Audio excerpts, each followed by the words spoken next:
After decades of toiling away dutifully, I'd finally clawed my way out of being a maid. I'd married, and my husband treated me with the utmost kindness. We had both a son and a daughter, and life was sweet, yet overnight. I woke up back in the days when I was still a servant girl. The eldest young lady of the household, Miss Liu Qianxing, had eloped with the coachman, throwing the entire mansion into utter chaos. I clearly remembered that in my past life. The second young lady had intercepted them before they could run away. She'd had the coachman exiled, and the family had later found a far more suitable match for the eldest lady. Even so, Miss Liu Qianxing had hated her younger sister for the rest of her life. What's more, when the whole clan was thrown into prison years later, she'd added fuel to the fire to bring about their ruin. But everything was different this time around. The second young lady stood idly by, and the eldest lady succeeded in eloping, as her personal maid. I was doomed from the start. The head matron lashed her rattan cane across my back with a sharp whoosh. Fresh wounds split open over old scars, and the agony nearly knocked me unconscious, having lived a life of freedom for years after my hard-won escape from servitude.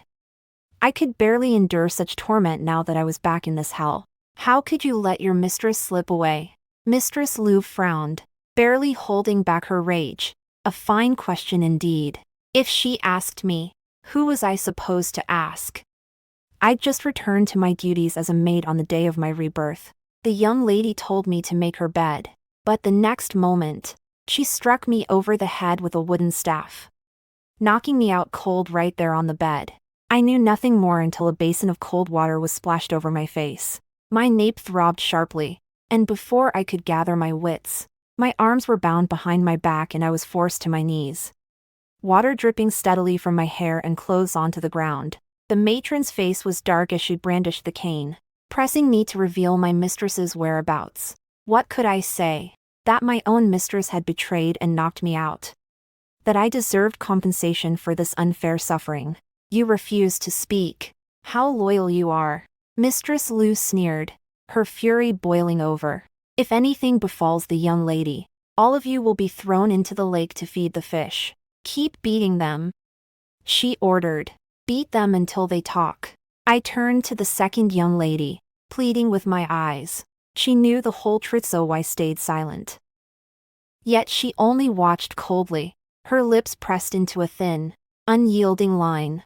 The crack of rattan on flesh rang out again and again.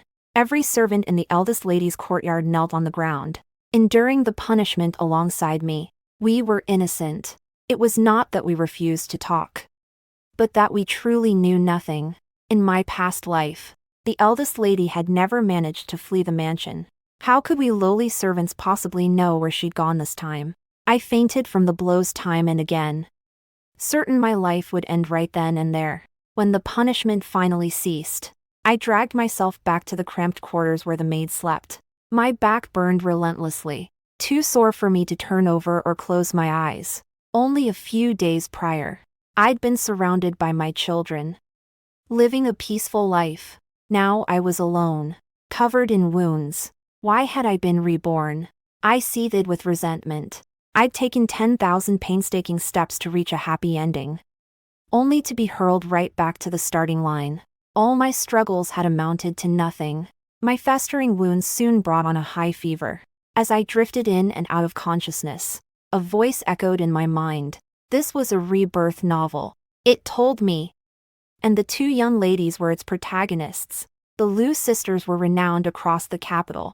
The eldest, Liu Qianxing, was hailed as the capital's most beautiful woman. The second, Liu Xianxiao, its most talented scholar.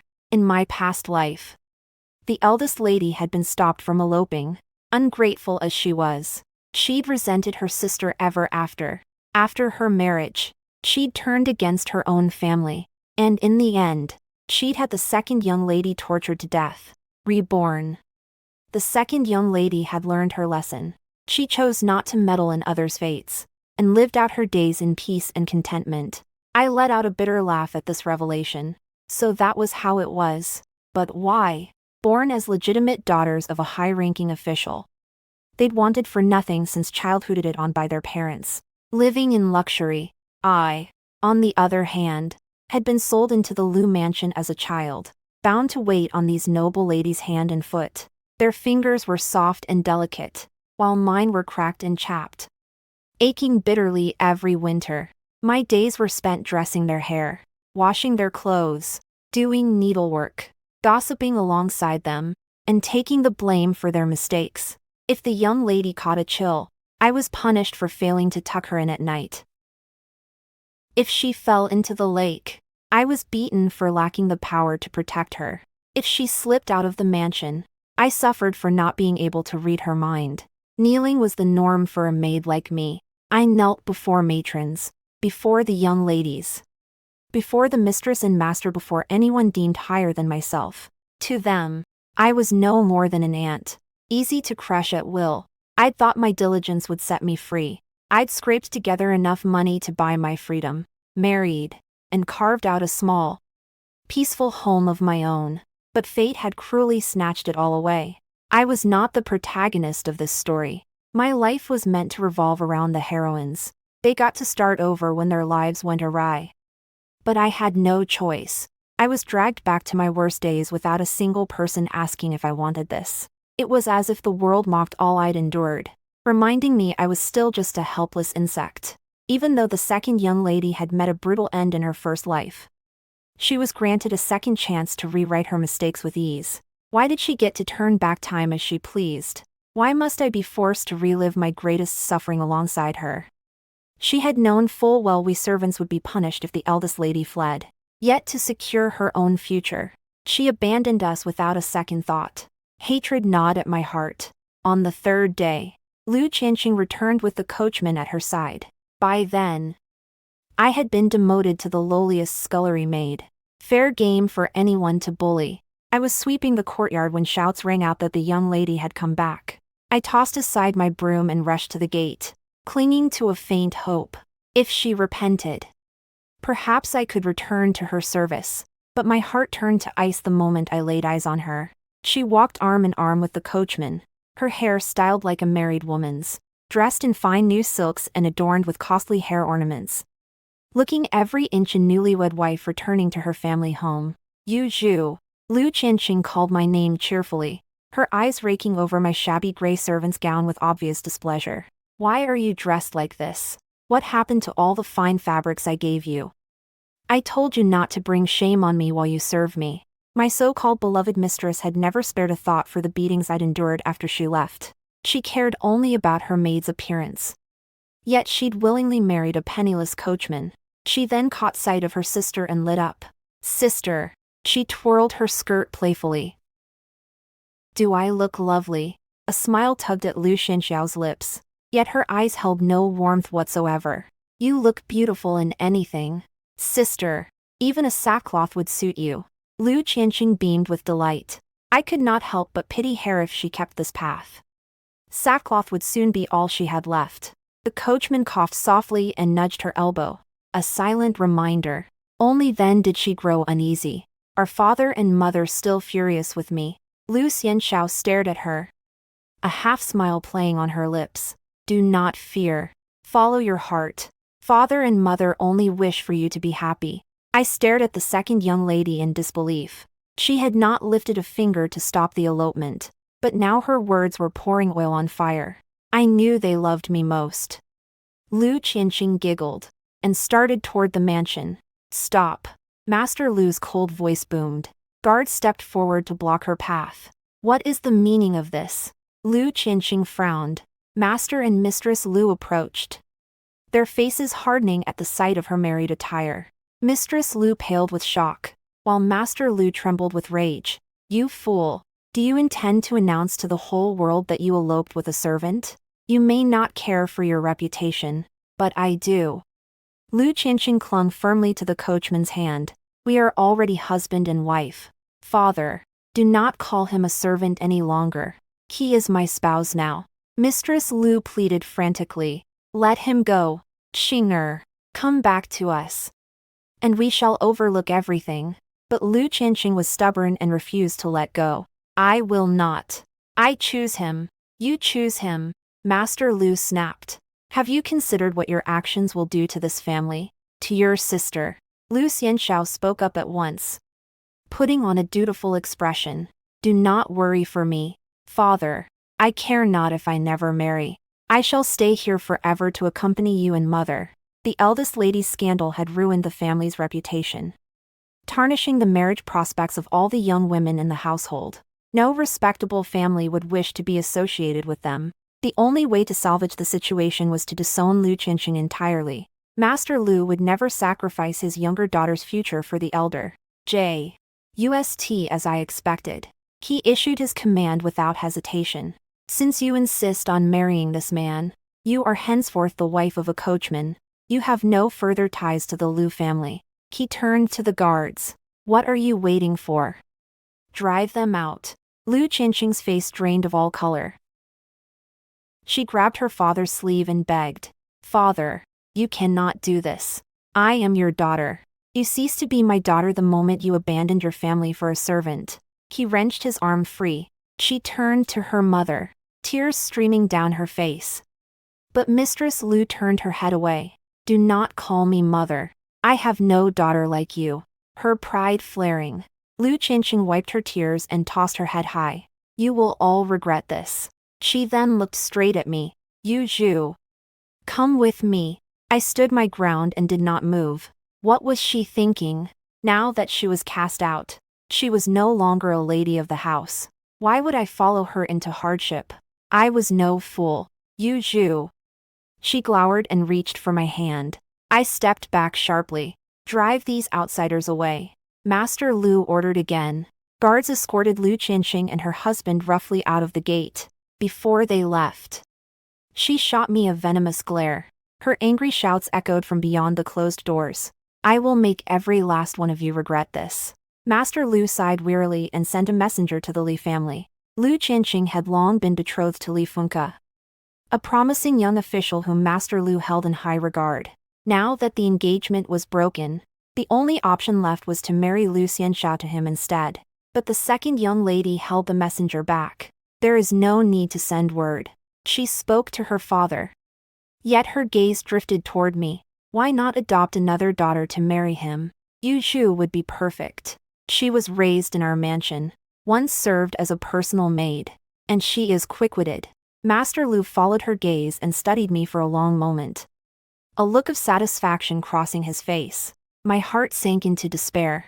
The powerful could decide a person's fate with just a few words, and I had no say in the matter.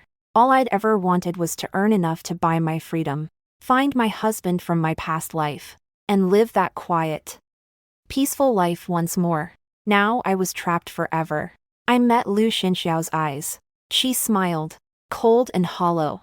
From now on, we shall be sisters. She did not wish to marry Li Funke, so she chose to sacrifice me instead. How dare she shape my life to pave her own way without a shred of guilt? Fearing a repeat of the eldest lady's scandal, the wedding was arranged in a terrible hurry. I was confined to my room, watched day and night. Less than half a month later, I was sent to the Li household as a bride. Everyone whispered that I was blessed beyond measure, rising from a lowly maid to a lady overnight. I could only smile bitterly. Dressed in my scarlet wedding gown, I sat alone on the bridal bed while the sounds of feasting faded outside. The door creaked open, and a man's footsteps drew near, accompanied by the stench of wine. A jade hairpin lifted my red veil, and a pair of gentle dark eyes met mine. You are not the one I was promised. Father says it is me. I swallowed nervously, studying his expression. He had not known the bride would be swapped. The Liu family had deceived him right up until the wedding night. I braced myself for anger. But to my surprise, he only let out a helpless laugh and shrugged. Very well. It is you. Then, he set the veil aside and handed me a wine cup, holding one for himself as well. Can you drink? I nodded. Our arms linked, and we drained our cups together. He took the empty vessels away, then reached up to undo the jeweled hairpins in my hair. I lowered my gaze, pushing aside memories of my wedding night in my past life. My hair fell loose, and my robe slipped from my shoulders as our fingers intertwined. Are you afraid? He asked softly. I shook my head. He gently pressed me back onto the bed. Amidst the tender intimacy, his fingers brushed the unhealed whip wounds on my back. "Does it still hurt?" he whispered against my ear. I bit down on my forearm. Unable to speak, he pulled my arm away and held out his own. "Bite here instead." I did as he said, and my teeth sank into his arm. I noticed the scars covering his skin, most notably a deep sword wound over his chest. He saw my stare and explained, "That wound came from shielding Lord Liu from an assassin." No wonder Master Liu had agreed to betroth his daughter to this common-born scholar. Beyond his talent, he valued this man's unwavering loyalty above all else. The other scars he chose not to speak of, yet I could guess their origin like me. He had endured endless hardship and humiliation to get where he was. "Does it trouble you that your bride was swapped at the last minute?"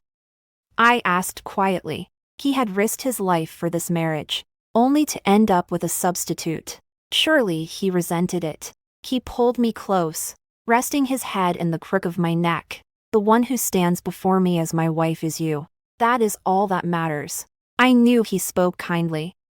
Yet we were both prisoners of circumstance. He had no more choice in this marriage than I did. To him, the bride's identity mattered little, so long as she was connected to Lord Liu. The next day, Li Fengke led me to the storehouse beneath a willow tree. He solemnly handed me a wooden box. Inside were all the land deeds and account books belonging to the Li family. I stared at him in shock. He took my hand and pushed open the storehouse doors, revealing countless gifts and rewards he had received over the years. Though modest compared to the Liu family's wealth, it was more than I had ever owned.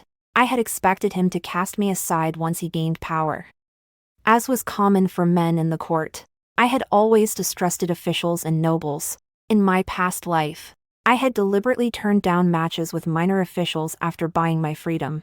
Instead, I'd opened a small shop on the outskirts of the city and married a farmer. He could not read or write, but he was simple and honest. Life with him had been free of scheming and deceit. I recalled standing with him in fields of golden rice, the summer sun blazing overhead. He had shyly held out his hand to shield me from the heat, his voice earnest. "All that I have is now yours." The memory blurred with the present.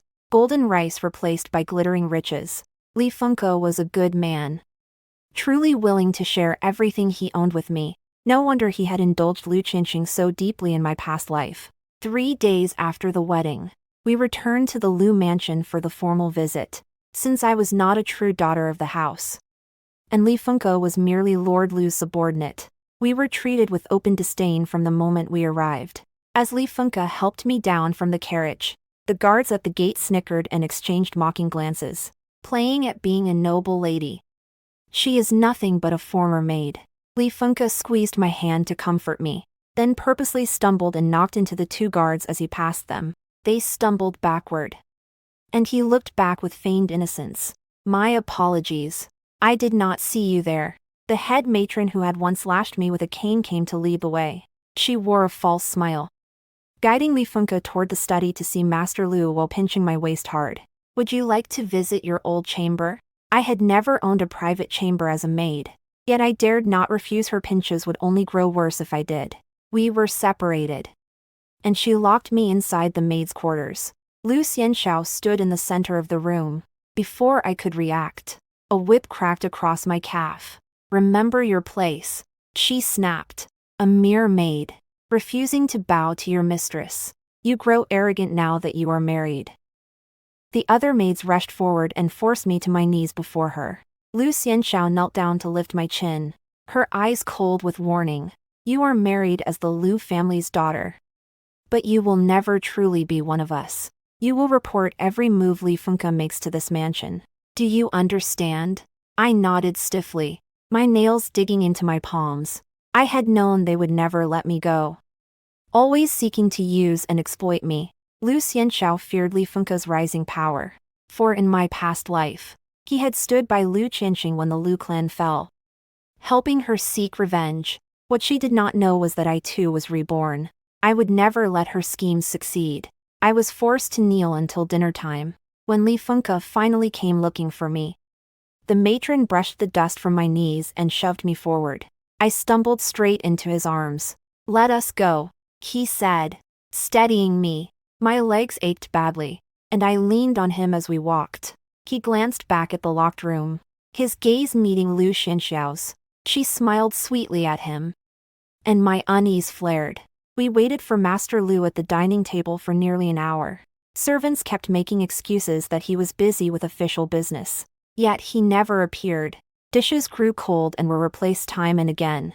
When he finally arrived, he barely touched his food before setting down his chopsticks. He called Li Fengke away to the study once more, leaving me sitting alone at the table. Not even a glance in my direction. He did not bother to pretend kindness toward his nominal daughter. It was clear he looked down on me utterly. I suspected the Liu family's ruin in my past life stemmed not only from Liu Qianxing's betrayal, but also from Lord Liu's arrogant disdain for everyone beneath him. Once the master and Li Fengke left, the serving maids dropped all pretense of politeness. They jostled and pushed me, their sharp whispers cutting through the air. Thought she'd become a lady for good. See how little the master thinks of her. She probably plotted for this position all along. Maybe she even helped the eldest lady elope. Tired of their taunts, I slipped away to a quiet lakeside in the backyard to clear my head. There, I spotted two familiar figures. Liu Xianxiao was chatting merrily with Li Fengke, the two of them alone by the water. Li Fengke's back was to me, so I could not see his expression. A married man sharing a private moment with an unmarried lady. I let out a cold laugh. They were all the same. I turned to leave, but my foot crunched on a dry branch, drawing their attention. Li Fengke hurried after me. Where are you going? Xiao Zhu. He reached for my hand, but I pulled away in annoyance. He looked confused. What is wrong? He glanced back at Liu Xianxiao. Then realization dawned, and his face flushed. You misunderstand. Nothing untoward happened. She told me you were here, so I came to find you. Please believe me. My anger faded. I knew he had no affection for Liu Xianxiao. Otherwise, he would not have tolerated Liu Qianxing's ways in our past life. Still, I was weary of the constant suspicion and scheming that now filled my days. Liu Xianxiao had no desire to marry Li Fengke herself. Yet she refused to let go of this powerful ally. She wanted him loyal to her alone. How tangled and cruel this world of nobles was. I longed for the simple cottage and rice fields of my past life. For those quiet, peaceful days. Li Fengke held my shoulders and looked me straight in the eyes. You are my wife, and my heart belongs only to you. I swear it. On our way out of the mansion, we ran into Liu Qianxing, without her family's protection. She looked haggard and worn. The coachman she had married had shown his true colors once they were cast out. He beat her, stole all her valuables to sell, leaving her with nothing but the fine gown she had worn on her return. Within a single month, her reckless romance had crumbled completely. She could work with her needle, yet her pride would not let her take up menial labor. Now she knelt at the Liu mansion's gates, weeping and begging the guards to let her in. She even tried to bribe them with her last copper coins. The guards refused and kicked her away. How dare you lay hands on me? Liu Qianxing screamed. I am the Liu family's eldest lady. Annoyed by her commotion, a guard pointed at me. Stop your lies. This is the true young lady of the house. Liu Qianxing stared at me in utter shock. When she saw Li Fengke holding my hand, the truth finally sank in. Yu Zhu. Why? I had no wish to explain myself. She had brought all this suffering upon herself with her own stubborn choices. Li Fengke noticed my irritation and shielded me, helping me into the carriage. I underestimated her jealousy. Within half a month, rumors of my humble origins spread across the capital. The Liu family had tried to cover up my past, claiming I had been raised in a temple due to poor health. But Liu Qianxing exposed everything. At gatherings for noble wives and young ladies, I became the center of gossip. No one would speak to me. The ladies of high birth turned up their noses at my background, picking apart my clothes, my manners, every little detail about me. I had long grown used to such contempt from my days as a maid, but their sneers grew bolder. Several arrogant young women surrounded me and shoved me back into my seat when I tried to leave. A lowly maid dares to walk away before we allow it. Their mocking laughter surrounded me. I had endured enough. I slammed my teacup onto the stone floor, the sharp crash silencing the crowd. I stood and grabbed the collar of the woman who had taunted me loudest. Call me a maid all you like, but for now, I am recognized as Lord Liu's daughter. Do you truly dare to offend me? Shall I report every one of your slanderous words to my father? The crowd fell silent, intimidated. At that moment, Liu Qianxing stepped forward to smooth things over. Do not take offense. Yushu has lived in seclusion at a temple for years and knows little of capital etiquette. She shot me a warning look behind her false smile. I brushed her hand away and walked toward the lake. She had watched me be humiliated the entire time, only intervening when the Liu family's reputation was at stake. Her hypocrisy disgusted me. I wandered along the lakeside, when suddenly a pair of hands shoved me hard from behind. I plunged into the cold water. I looked up to see a crowd of onlookers on the bank, their eyes glinting with malicious amusement. No one moved to help. I could swim well enough, but my layered formal robes and heavy hair ornaments dragged me down. I struggled and swallowed mouthfuls of cold lake water. My personal maid had been lured away by trickery, leaving me completely alone. I tore off my heavy hair ornaments to lighten my load and swam desperately for the shore. Just as I reached the bank, Liu Qianxing stepped forward as if to pull me uponly to push me back down into the water. I choked violently. Still think you can use the Liu name to threaten others? She whispered coldly. Remember your place. You are nothing but a maid. Next time you bring shame to this family, the punishment will be far worse. I fought free of her grasp and hauled myself onto the bank. My maid finally returned and wrapped a thick cloak around my soaked body. Liu Qianxing stood over me, a cold smirk on her lips. Mark my words. Do not end up like my foolish sister. I stared at her, hatred burning in my chest. I had tolerated her selfishness in the past, but this deliberate cruelty was unforgivable. I fell seriously ill after the incident.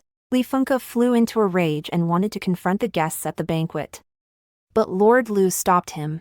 He could do nothing but pace anxiously as countless physicians were called to tend to me. Everyone said it was just a simple fever, but he refused to believe it, terrified I would not survive.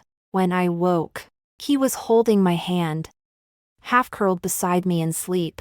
He pulled me close in his dreams, as if fearing I would vanish. I roused him by touching his cheek. His eyes reddened the moment he saw I was awake. You will never attend such gatherings again. I failed to protect you. I kissed his cheek gently. It is not your fault. The fault was mine, for lingering in this twisted world and hoping for peace. From that day on, I resolved to fight for my own fate. Once I recovered, Li Fengke and I traveled to the countryside to visit the cottage from my past life. From the hillside, I saw the familiar golden rice fields and smoke curling from the cottage chimney. My husband from my previous life stepped out the door, his face lit with a warm smile. For a moment, I was lost in old memories.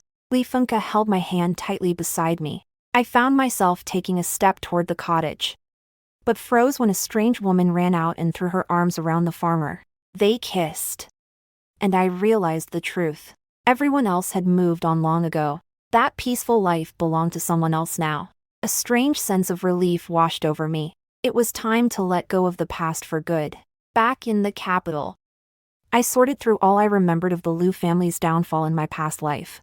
They were convicted of embezzlement and corruption, and Liu Qianxing was the one who reported them. How had she uncovered the evidence after being cast out? The only person capable of telling her was Li Fengke, who had served Lord Liu closely. I began to suspect he had known everything all along. Perhaps he had helped Liu Qianxing not out of love for her, but out of resentment toward Lord Liu, who had always looked down on him and humiliated him by marrying Mei, a former maid to him. He had long wanted to break free from the Liu family's control. That night, I tore open his robe and held a candle aloft, studying the countless scars covering his arms and chest, stopping at the old sword wound over his heart. You are a civil official, I said firmly. Aside from the wound from the assassin, how did you get all these scars? He tried to hide his body, but I held him fast. If you will not speak, then I will. I lifted my own robes to reveal the whip scars across my back. These are for the young lady's mistakes. For their mischief. Endless punishment for a servant's lot. Li Fengke stopped me and traced my scars with his fingers. His voice was rough with emotion. Lord Liu sponsored my studies when I was 15. I became his trusted subordinate. Yet he was quick to anger. He beat me brutally at the slightest provocation. Long before I passed the imperial examinations and took office, he fell silent. I wrapped my arms around his neck. I knew from the very start that we were alike. He murmured, "I wanted to protect you. As I once wished someone would protect me. Yet I failed." "You have not failed," I said firmly. "We still have a chance to change everything." I urged Li Fengke to gather evidence of Lord Liu's corruption, just as he had done in our past life. Meanwhile, I kept a close watch on Liu Qianxing. She still believed her family's ruin had stemmed solely from Liu Qianxing's resentment, so she would never suspect her own father's crimes. We could strike first. To distract her, I interfered with her schemes. A brilliant scholar who would become top scholar and rise to high office in my past life had caught Liu Qianxiao's eye. She had taken him into the mansion, showering him with luxury and favors to win him over. In my past life, his experiences of hardship among common folk had shaped his wise governance. Now, trapped in the lavish Liu mansion, he would never witness the sufferings of ordinary people. Liu Qianxing cared nothing for his future. She only wanted a capable man in her pocket. She had already set her sights on a new match, the heir of the duke's mansion. A noble of equal standing to her own. She would never marry the poor scholar. Yet she altered his fate for her own gain. In doing so, she also ruined the original betrothal between the duke's heir and the Minister of Right's daughter. One selfish choice rippled out to destroy countless lives. Li Fengke worked tirelessly for a month to compile all the evidence. I spent my days disrupting Liu Qianxiao's plans at every banquet and gathering. She finally cornered me on the road home. "What are you doing?" Her face was livid. "I lifted you from servitude, gave you status, wealth, and a distinguished husband. What more could you want? Why do you meddle in my affairs?" I stared straight back at her. "You think you have done me a favor. I never asked for any of this. You made choices for me without a single thought for what I desired. I endured your self-serving choices, but forcing me into a marriage I did not want. Mocking me endlessly, pushing me into the lake. These acts are unforgivable. Stop your foolishness." She snapped. "Remember, you are not truly a Liu. I can have this marriage annulled with a single word to the authorities." Her threats only strengthened my resolve. I secretly arranged meetings between the duke's heir and the Minister of Right's daughter, and spread rumors that Liu Qianxing was already betrothed, cutting off her chances entirely. At last, Li Fengke finished gathering all proof of corruption. He publicly distanced himself from Lord Liu at court, and we submitted the evidence to the authorities. Officials poured into the Prime Minister's mansion to seize the household. Liu Qianxing clung to the gate, stunned and disbelieving. "This cannot be. My sister was driven away. She could not have done this." I walked toward her. "Have you never considered that your father's crimes were real? Your family's downfall was never caused by my elder lady's resentment. You love to rewrite other people's fates to save yourself. Yet every choice you make destroys the lives of those around you." Guards moved to arrest the Liu family. Liu Qianxing grabbed my arm and shouted to the officers, "She is also a member of the Liu household. Arrest her too." I smiled and pulled free. "You never registered me as a member of your family with the authorities. I do not bear the Liu name." She was led away. I hoped with all my heart that no one would ever be reborn again. Every person must bear the consequences of their own choices. Why should so-called protagonists be granted the privilege to turn back time and rewrite their stories? They already enjoyed a lifetime of privilege. Fate should treat all souls equally. To let one person's rebirth disrupt the balance of countless lives makes life itself meaningless.